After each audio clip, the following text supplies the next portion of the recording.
Have you ever heard about the base characteristics in Capture One? If not, you should, because it can be truly a game changer when it comes to heavily underexposed images like this one. So watch this video and learn how to turn an image like this into final artwork like this one. Coming up.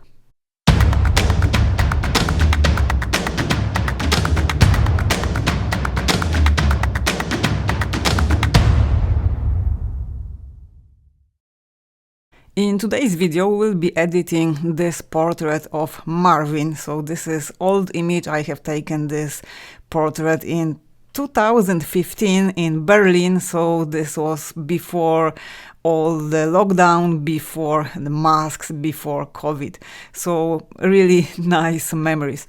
So I've had this photo shoot in Berlin. I had Marvin posing for me in his beautiful outfit. I'm not an expert here, but I believe this is Aikido, the martial art. So I had the possibility of photographing him in the middle of a super busy city, and I've decided to go to a park. I was taking these images during the sunset. So to put the whole emphasis on him, on the silhouette, on the beautiful elements of his outfit, of the sword, if this is the correct word. So I've decided to go with my camera really low and has as few distractions as possible. So I had just some of these branches framing the shot, which works quite well, but I have the sky against the subject, and this creates very demanding photographic situation because we have really hard contrast, really harsh contrast. So let me just show you the original image. Let's just switch this off and we'll have the full view. So this is the original raw file before applying any adjustments. And even when I have the sky completely blown out, I have overexposed the sky, I have almost no detail, still the subject is very, very dark. So this shot was not as much about the face, about the feature. I wanted to showcase the silhouette. I wanted to show the beautiful shape. So in this case, I'm not that worried about the subject. I can still push a little bit more with the HDR tool to reveal, to recover the details that are still present, still visible in the shadow area, but the situation with the sky looks a bit worse. So let's just take a look at our histogram. And first, I'm just going to create a new variant of this image. So let's just show the browser. Okay, this is our original photo. So this is the histogram of our image before any adjustments, so nothing is applied here at all. The graph clearly reflects all the issues that we have in this image. It is super contrasty image. We are blowing highlights, so the graph is crashing towards the right edge. So this indicates that we have super strong highlights, we have lost detail. I can switch on the exposure warning, so the red overlay shows the area where we are overexposing. So we have really some serious issues here. So let's switch it off, and here if I just take a look at the gray line, so here it's quite difficult to notice because the gray line, this indicates luma values, the other lines indicate the blue one, the blue channel, the green one indicates the data for the green channel, and the red line indicates the data for the red channel. So they are overlapping. The gray one is visible a bit here and it is going down here. So I'm not clipping any detail in the shadows. When I have switched on the exposure warning, I had no overlay in blue, only the red. So red indicates clipping highlights.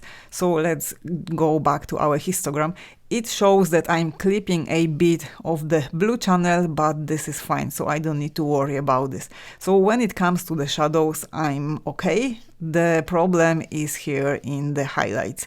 And if I go back to the image, I still would like to have a bit more detail visible in the face. I would like to push the subject a little bit towards the brighter side, and this typically would cause issues in form of excessive noise. So looking back to the histogram, it is usually a way better idea to expose to the right, so we have way more data in the highlights, and then we can check if there is the possibility of recovering these highlights. So I'm talking about the situation when you still have the data recorded on your memory card and you can try to recover the details with HDR tool or with the base characteristics, the linear response curve. So this is what we are going to be talking about. This is very often overlooked, and I would say many people getting a shot like this would decide, okay, this is just wrong, I have to ditch it. Even checking the image at the back of the camera after just pressing the shutter, we would decide, okay, this is looking really wrong, I need to change the exposure. When in fact, it would be really hard to get better exposure here if I would expose a little bit more to the left. If I would like to have more detail here in the midtones, then I would definitely push even more towards the right. I would lose more detail in the highlights, and in this case probably I would have no possibility of recovering these highlights. Okay, so first of all, we need to have this data. So this rule, this technique doesn't apply to every single image that is overexposed, because sometimes it is clearly not possible if you have really pure white and if the camera didn't record anything. But let's check. So first of all, I would go here to the exposure tab, and you can try to apply the highlights in the HDR tool towards the negative value. So simply by pushing this slider to the left, we can see that we have the data recorded and we can recover the detail. And now if I just switch on the exposure warning, I can see that in 1 second, just by operating with this super powerful tool, I've been able to fix this. So why I have mentioned linear response, if this can be fixed with the HDR tool? Let's compare the results. I'm just going to create another new variant. I'm just going to display these two one beside another. Let's zoom in and let's just see. So on this one, we just applied the -100 value on the highlights, and on this one, I'm just going to move over and jump to the color tab, and here in the base characteristics I'm just going to go for different curve. So by default, Capture One will always apply the auto curve. So this means that to the data that you have recorded in your camera, Capture One already applies some adjustments. It applies a bit of contrast, so the image looks typically more attractive. There is a bit more pop, the colors are a bit more saturated, and it works in most of the cases. But when you have a really demanding situation in terms of lighting, like in this one, when there is very dynamic, very strong contrast, we have very deep blacks, we have very bright highlights, and I said highlights, but actually this is the whole background here. So I don't want to leave the image flat like this if I can get the beautiful sky that I've seen when I was taking those pictures. So you can try to manually check the other curve options. So I've taken this image with Nikon D700. With Nikon I have these other choices. So I can go for film extra shadow. This reveals a bit more detail in the shadow. This softens the shadows. I'm not interested in this at all. I want to go straight to linear response, and this option gives me the image that was captured in the camera with as few modifications applied by the software automatically. So let's now compare. If I just zoom in and let's just see them one beside the other. So the image to the left is after applying our -100 value on the highlights, and this one is after changing the curve to linear response. So on the image that I have displayed to the right, I can still apply the HDR tools. So let's try to combine these two tools. So I'm just going to pull the slider to the left, and this gives me even more detail visible in the sky. So in case of the first image, let's zoom out on both of them. On the background layer, I have applied HDR with highlight -100 only on one layer. Let's try to add another one into the mix and see if we can get more. So if I just push further to the left, I'm not really getting satisfying results. So these are really nuances, but I'm a big fan of the linear response tool, and I love the natural result that I got here with the linear response curve, and this will be my choice to take this image, to take this version and edit it further. So on the image to the left, Capture One already pushed contrast, it pushed saturation of those colors, and I don't really like it. I want to have manual control over all these details, so this is now just shouting it is way too strong.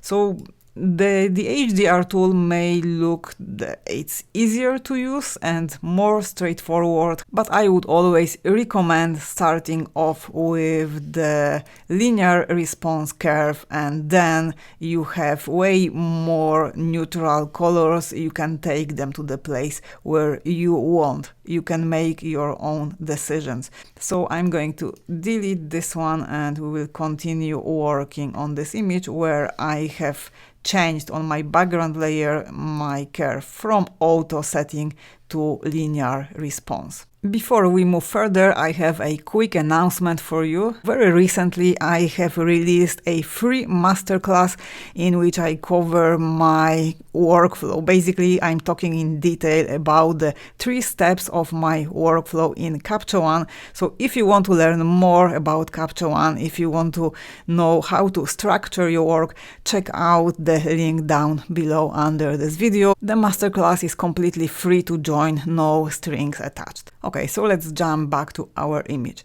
So we have applied the linear response. We've been able to recover some detail in the highlights. We have applied as well the negative value on the highlights. I can go still a little bit further to the right. So now the image looks way better compared to the original stage.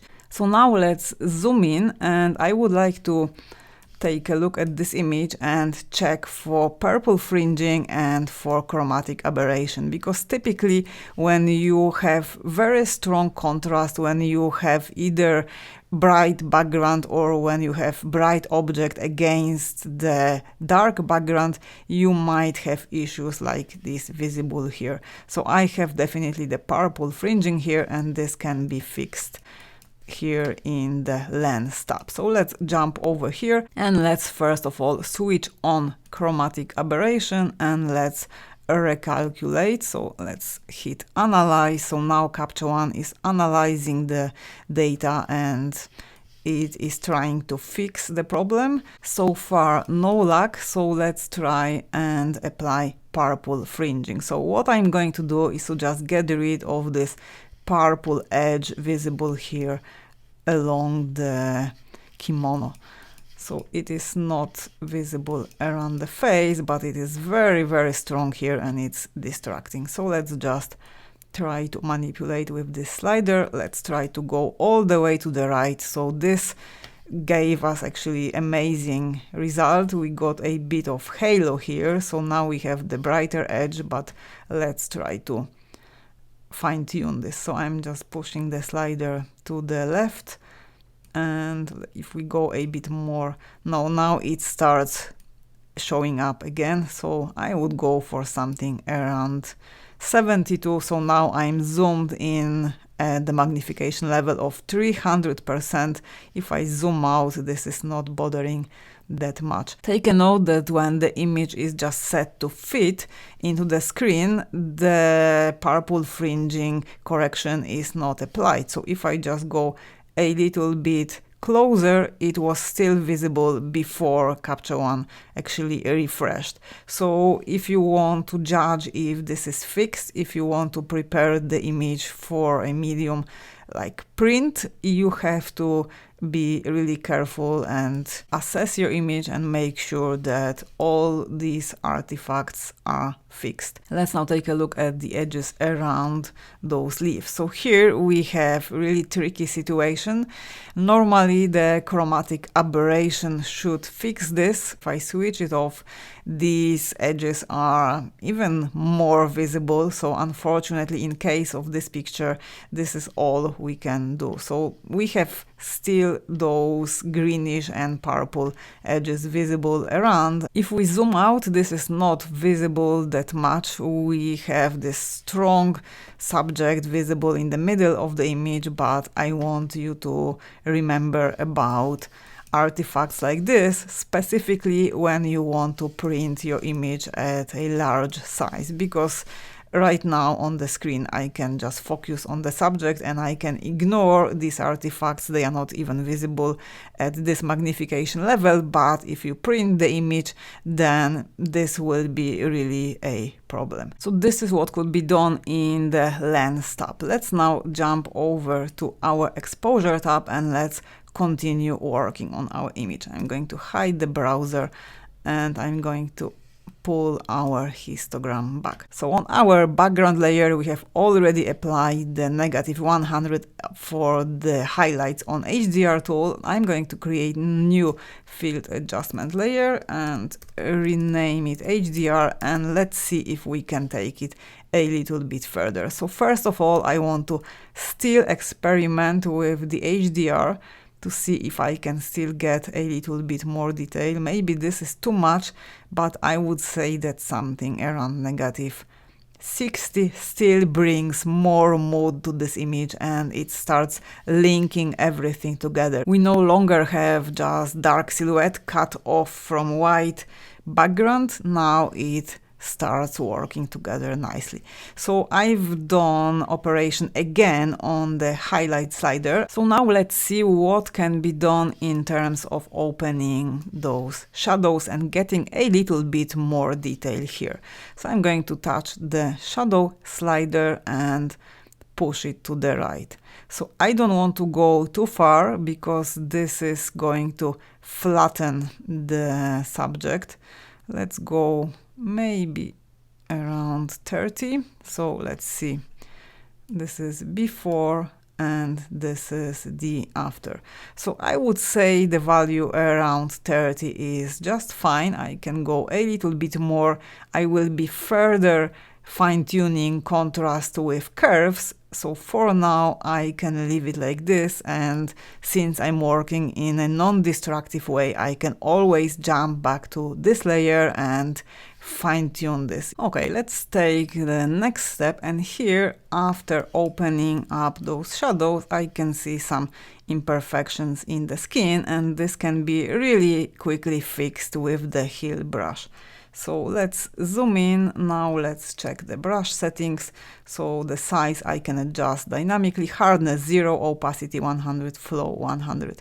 So all I want to do is to just quickly paint over those little imperfections just to smoothen up the skin a little bit more. If you want to see the arrows, you can right click and you can tick the last option here, display arrows. So first of all, I'm painting over the area I'm covering the blemish that I want to remove, and then the algorithm is doing the rest. So it is automatically deciding on the other place from the pixels will be copied to cover the blemish.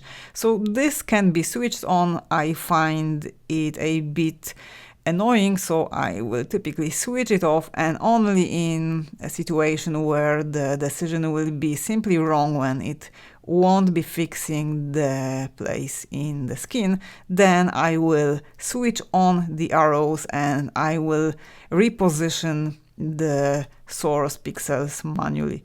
So we can now jump over to the next step, and we are going to work with curves. So we are going to create new field adjustment layer, and let's rename it. Let's call it curves. Okay, let's zoom out. Let's grab our curves and let's make the tool way larger, so we'll have more precision when adjusting the control points.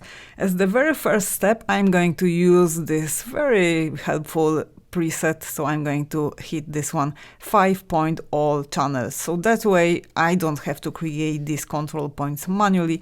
They were created with one click on every single channel. And in this video I'm going to do some color grading with the curves. I'm going to combine it with the advanced color editor, but in the color editor, I will be just fine-tuning selected colors. Here I will create the mood that I'm after. But before we start talking about color, let's first take care of the luminosity ranges. Let's get the luminosity values right. So here I would still want to make those clouds more prominent. I would like to have them way stronger visible. So I want the sky to be a really strong factor in this image. I feel that there is a lot of potential and I want to check what can be done. So those values here, if I just hover over with my cursor, you can see this vertical orange line here inside the curves in the graph. So it is moving, and this is indicating which luminosity range I'm actually targeting. So starting from here up to here, I can see that this is the middle.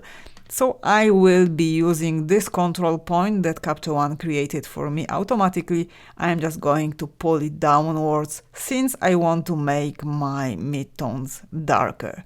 We need to be careful here because if I go too low, I will be creating artifacts here. So the steeper the curve gets, the more contrast you will have in the image, but when you have subject as the sky here, you have to be really careful and you should be after really smooth, seamless transition. So this is going to be quite demanding, but I believe it will give us good results. So let's push this point maybe somewhere around here and let's create more contrast. Now I'm going to be pulling this point a little bit higher.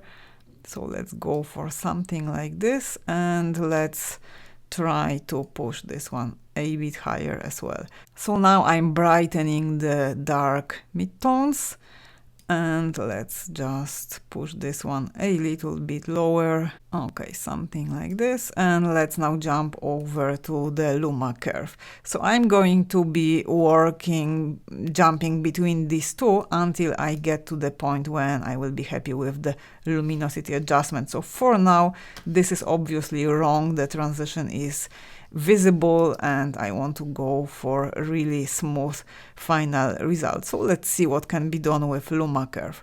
So I would like to make those highlights a little bit more dimmed. I would like to darken them a bit.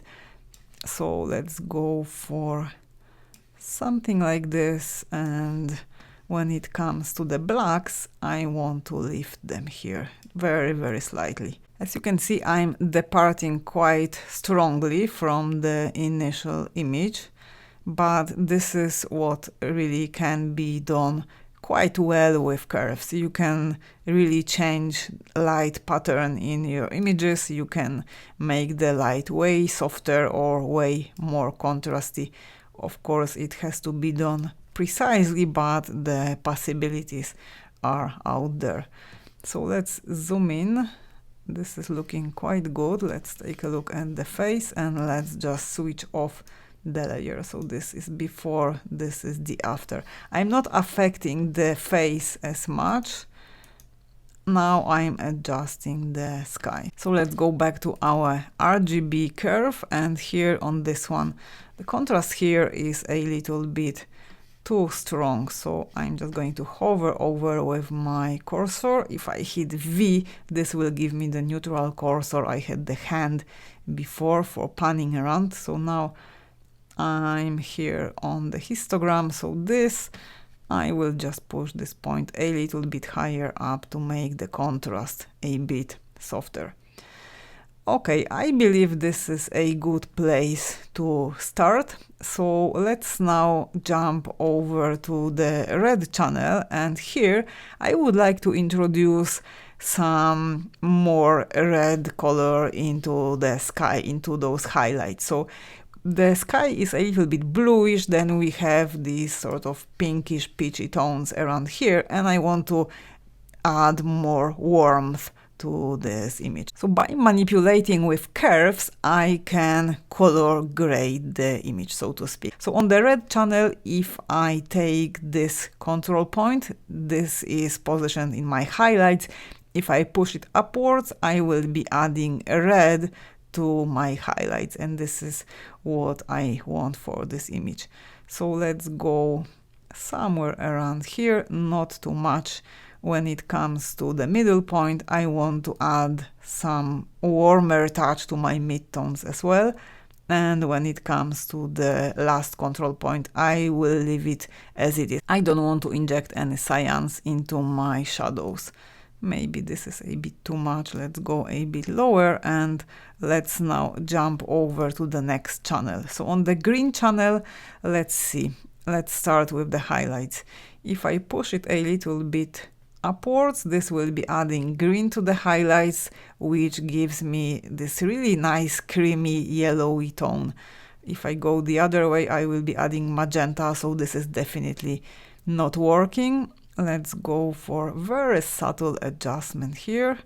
Let's say something like this, and let's add a bit of magenta to the shadows to make them a little bit on the warmer side. This is too much. Something really subtle, let's say something like this. So that's why I always make my curve tool as large as possible, and this is really good idea. When you are applying these corrections, you really need this level of precision. Let's now jump back to the blue channel. So here I can add either blue or yellow. So let's now again start with the highlights. Let's see. If I go upwards, I will be adding a little bit more blue to my highlights. So the sky is getting, I would say, a bit too grayish. If I go down, this is adding yellow. No, this is too much. So let's go with a touch of blue, something like this, no more than that. And here I will go again for complementary color. So I will add a little bit more, just a hint of yellow into my shadows. So let's now hide the curves, and let's see. This is the image before applying the luminosity adjustments, and this is the image after. So curves, this is my favorite tool everywhere, no matter if I'm working in Photoshop or in Capture One. It's just super powerful, and if I had only one tool to choose, this would be definitely curves. I can adjust luminosity values to my liking. I can do so much. I can even color grade the image. So again, this is the image before. This is what I got from Capture One. These are the more or less natural colors that I captured, and I wanted to take this image a bit further. This is how I remember the atmosphere. This is how I want to present it to the viewer. And I have simply this possibility with curves. So I'm really happy with the color grading I have created with curves. Let's now fine-tune it with color editor. So I'm going to create for this new field adjustment layer, and let's call it color editor. And here let's jump over to the color tab, and let's grab our advanced color editor. So let's see how can we further fine-tune the tones in the sky. So let's grab the picker. I'm going to click somewhere here, and let's see. Let's firstly click on this icon. So this will include the whole saturation range of this tone. And let's see, if I go to the left with my hue, I will be adding more magenta. Let's zero it out. If I go in the opposite direction, I will be adding more yellow. And I don't really like the yellow direction, so I think I will very slightly push it to the left. I really like those pink tones. This is something that I very rarely do, but in case of this image I decided to go towards different color scheme, different color grading. Very commonly we would go for complementary colors, so going for warm, really nice skin tones and complementing them with cool navy bluish tones. In case of this image, we have quite dark skin tones, plus the subject was photographed against the source of light, against very bright sky, and we have to work with this. So I've decided to go for completely different color scheme. So let me just take a screen grab. So I'm just going to let's display the before. Let's take a quick screenshot. And now I'm going to jump over to Adobe Color Wheel. If you don't know this tool, definitely check it out. This is a free tool and it gives you really massive possibilities when you want to learn more about color, when you want to explore color. So first of all, we can grab our image inside the Color Wheel. Let's select the file. So I have it here on my desktop. So this is the original image, and immediately I can see the main colors that are present here. So this is the cinematic color grading that typically you would apply to an image to get nice color contrast. These colors always give pleasant, very nice results. So as I just mentioned before, navy blue contrasted with the creamy yellow colors.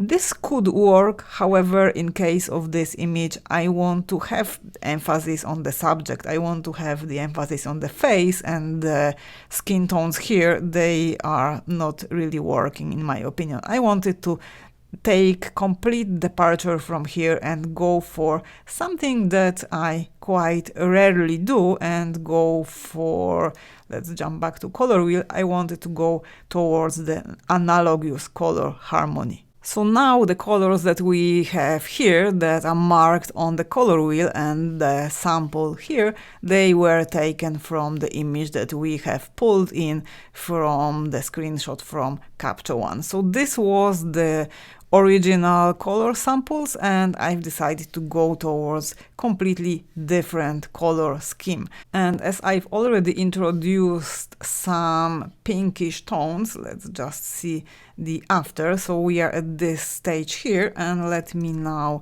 take quickly a screenshot here. So now I can pull in my new screenshot. So let's just grab this one and let's see. So now this gives me again samples of colors from the image, and we can see that after manipulating with curves in Capture One, after creating my color grading, I have taken completely different direction. So before we had complementary colors, we had navies, we had yellows. Now we are within analogous color harmony, because these colors, if I just jump over to the color wheel, they are all lying along the one line here, which means that we have almost one hue, one color, and different levels of saturation of that color. There is a little bit more yellow in here, but this gives us analogous color harmony. So use this tool. This is super helpful if you get stuck, if you want to get some ideas for your color grading. So here you can check what works, what doesn't work,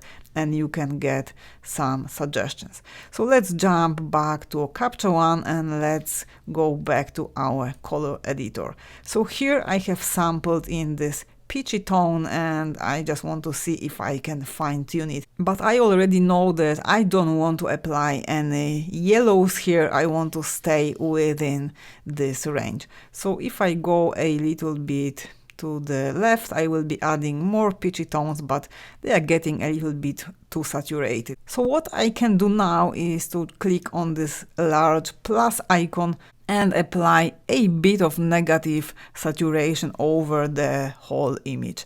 So let's just go for something subtle. This is already cooling the image. So let's go for something like negative 2.5. So this is the image before, way warmer. This part is very saturated, similarly to this one. And after applying a bit of negative saturation, I would say the transitions are a little bit more harmonious. What I like to do next is to pick the color within the kimono and see if I can make it a bit brighter. So let's include the whole saturation of this color and let's pull lightness slider.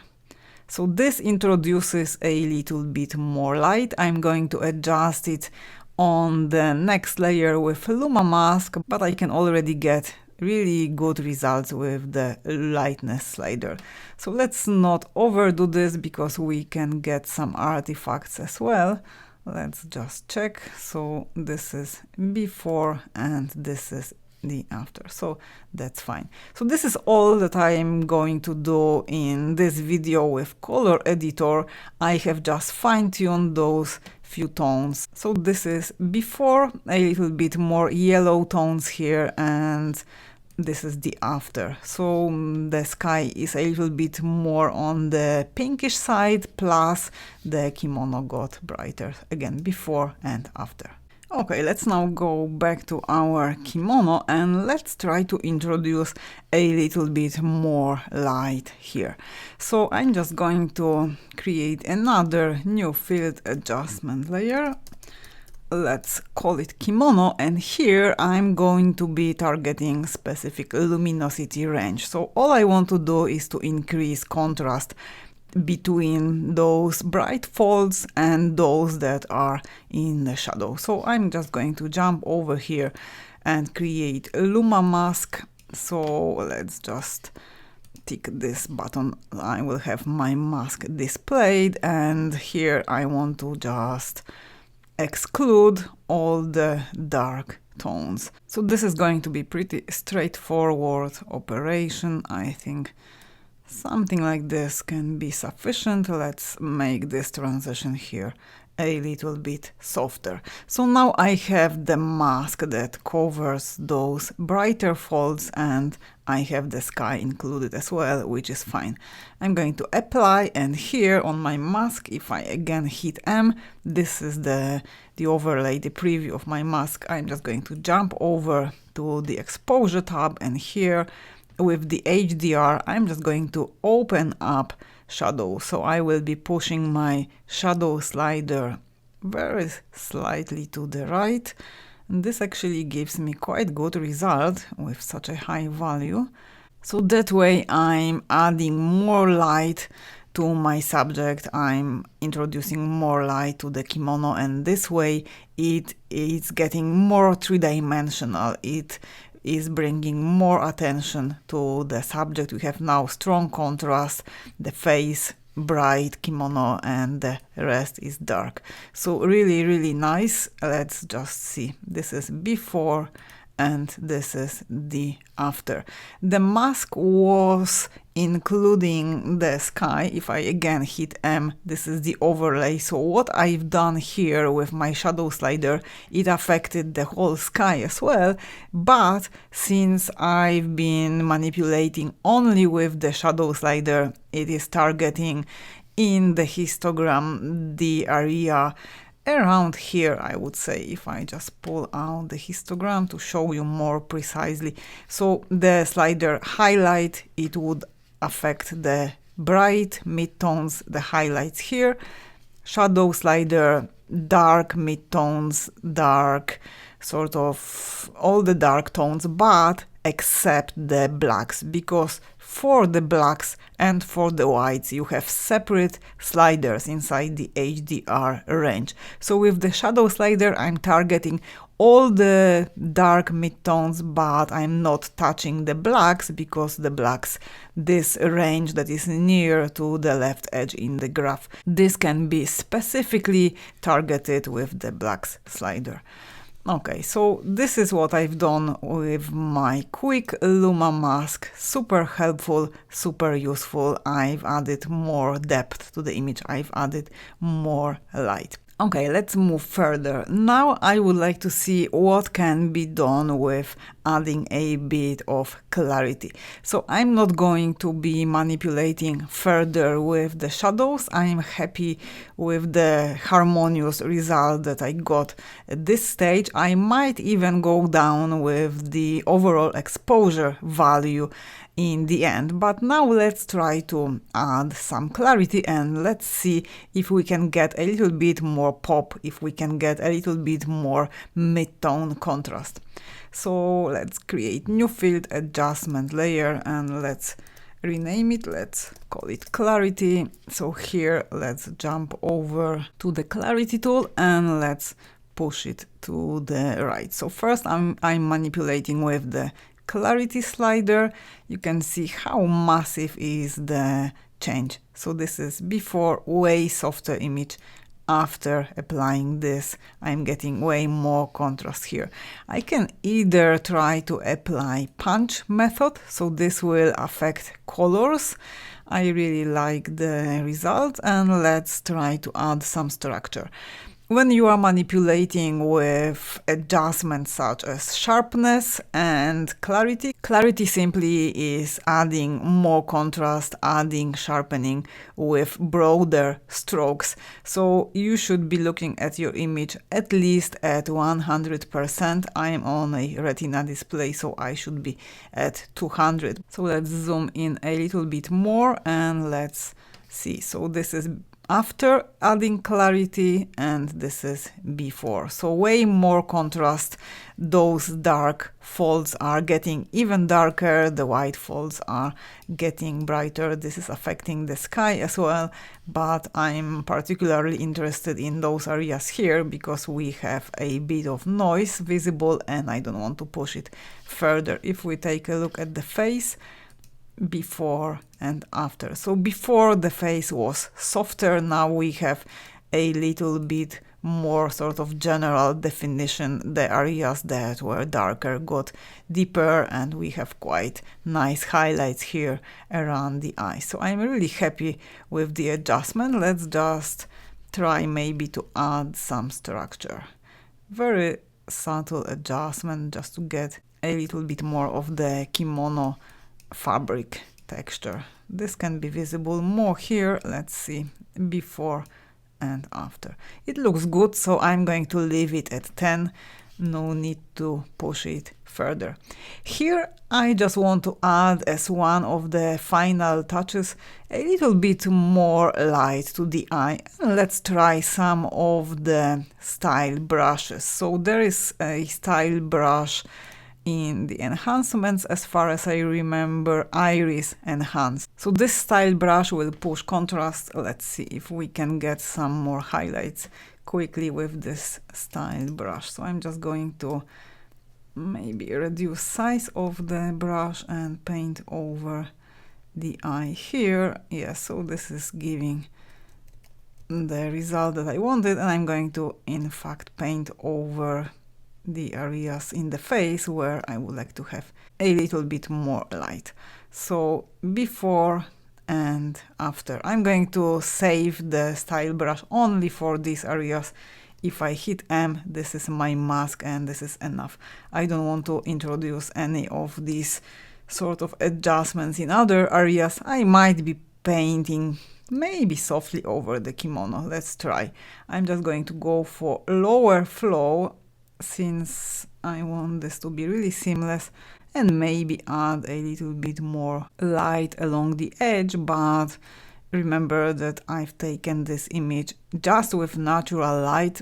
I don't even remember if I had a reflector. I don't think so, so I don't want to create a result as if there was 50 lights around the subject, so I think going further in this direction it will create just artificial effect. So this is enough.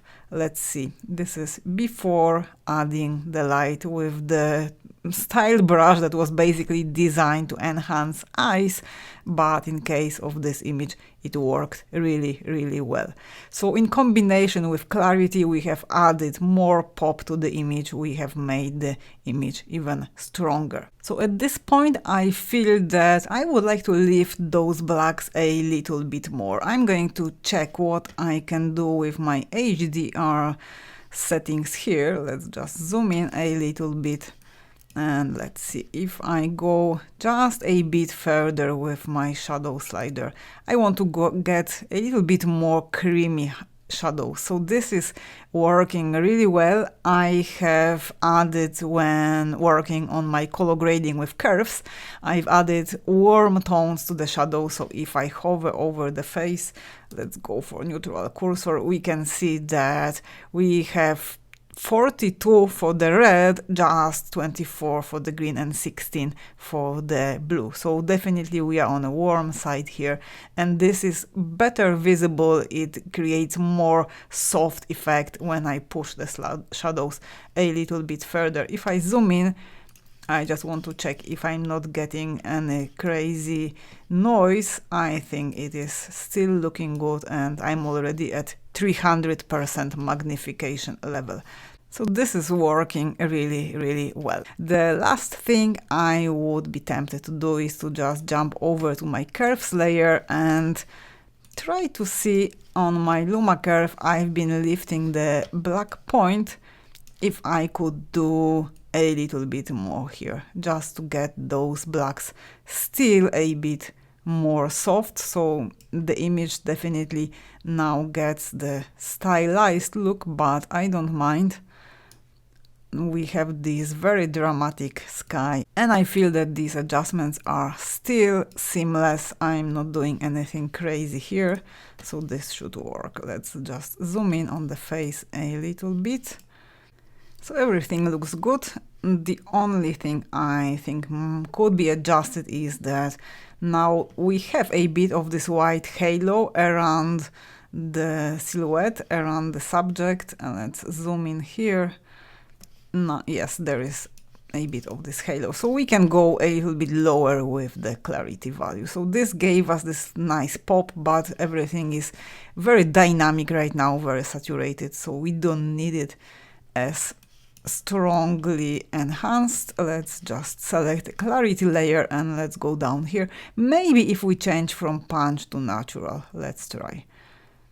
So this gives smoother transition, and let's see, let's go back to punch. I really like those a bit more saturated tones in the sky, and let's go down with the clarity value. So I think this is better solution. So I went down from, I believe, 22 to around 16, and now this looks a little bit better. Okay, let's zoom out. So that way, working with the base characteristics, starting with linear response, you have the possibility of recovering the overexposed sky and getting back all the details. If you want to learn more about the base characteristics, watch this video, click the thumbnail where I cover the tool in depth. Thanks for watching. This was Kasia Zmokla from Digital Art Classes. I will see you soon in the next video.